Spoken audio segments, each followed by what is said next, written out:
último dia do ano de 2019, uma notícia passou desapercebida por quase todos, mas houve um relato pela Organização Mundial de Saúde de vários casos de pneumonias graves ocorridas na China, causada por um vírus da classe dos coronavírus. Com o passar do tempo, já em janeiro do ano seguinte, 2020, esses casos começaram a se manifestar em outros locais do mundo, na Europa. Houve relatos de casos dramáticos ao nível do norte da Itália, com morte de muitos idosos, e a partir daí já se sabia que era uma epidemia por um vírus desconhecido até aquele momento, de transmissão respiratória, com alta transmissibilidade e alta letalidade, ou seja, uma quantidade muito grande de mortos dos que adoeciam. Em março de 2020, a Organização Mundial de Saúde decretou uma pandemia, ou seja, aquele vírus atingiu a distribuição mundial. Os primeiros casos no Brasil ocorreram no final de fevereiro e no estado do Pará, em torno de 18 de março, foram registrados os primeiros casos da doença, que a partir daí causou grave acometimento da população, tanto do país quanto do estado. Houve uma quantidade grande de pessoas que procuraram os serviços de saúde ficaram sobrecarregados, e houve uma tentativa de conter essa disseminação da transmissão do vírus através do distanciamento social, do uso de máscaras, de lavagem das mãos com água e sabão, ou da impossibilidade ou dificuldade da utilização de álcool gel para minimizar a transmissão do vírus. Porque a partir do momento que esse vírus invadia o organismo de cada indivíduo, ele muitas vezes se comportava de uma maneira muito agressiva, necessitando de tratamento em terapia intensiva. E os leitos disponíveis em terapia intensiva não eram suficientes. Houve inicialmente um caos instalado a nível de saúde pública e as organizações de saúde tentaram se estruturar para isso, aumentando a quantidade de leitos, a quantidade de respiradores, a quantidade de profissionais para poder dar suporte àquela manifestação clínica até então nunca visto nos tempos mais modernos. A Covid-19 ela é transmitida por um vírus da família dos coronavírus. Ele é um vírus de transmissão respiratória, que tem um curto período de incubação, então a partir do momento que o vírus entra no organismo, ele rapidamente começa a manifestar sintomas.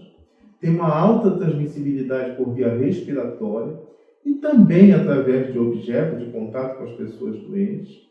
E basicamente, ele inicialmente acomete as vias respiratórias, mas depois ele desencadeia uma grave manifestação imunológica inflamatória, atingindo vários órgãos e muitas vezes necessitando de tratamento intensivo e frequentemente os pacientes indo a óbito. As instituições, de um modo geral, tiveram que se readequar. O Tribunal de Justiça, por exemplo, dias após a manifestação da OMS que o vírus se tornava uma pandemia, ele já decretou a extinção do trabalho presencial.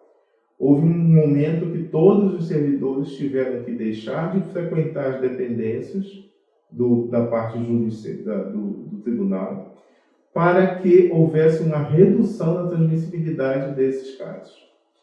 O Serviço de Apoio à Saúde ele começou a trabalhar também de forma remota, auxiliando os servidores em orientações, tanto aqueles que já estavam doentes como aqueles que queriam se proteger mais, dando suporte clínico, suporte psicológico, e até mesmo para a área de saúde foi algo novo, porque todos os profissionais da área de saúde estão acostumados a trabalhar no contato, no dia a dia, na proximidade com o paciente. Isso dá um reforço no tratamento, isso dá um amparo, e neste momento isso foi feito à distância. Aí surgiu a telemedicina, a telepsicologia, no sentido de dar o maior apoio possível naquela situação de caos que era enfrentada em todo o mundo. Hoje nós estamos já numa outra etapa dessa infecção, ela ainda não desapareceu, ainda é considerada uma pandemia, mas devido ao grande desenvolvimento, principalmente das medidas de imunização com vacina, os casos reduziram bastante, ainda existe transmissibilidade, e isso precisa ficar na mente de cada um. A pandemia não acabou. Variantes de vírus, elas são comuns surgirem, e muitas vezes elas vão surgir e vão acometer indivíduos mesmo vacinados. Então, as medidas de proteção individual, uso de máscaras, distanciamento social, utilização de lavagem frequente das mãos com água e sabão, álcool gel, elas são necessárias o tempo todo. E a utilização da vacina. Todos devem se vacinar, com exceção de situações muito bem pontuais e que sejam por orientação médica a não vacinação. Caso não haja essa contraindicação, todos devem fazer a vacinação, porque ela é um instrumento de proteção tanto do indivíduo quanto da sociedade.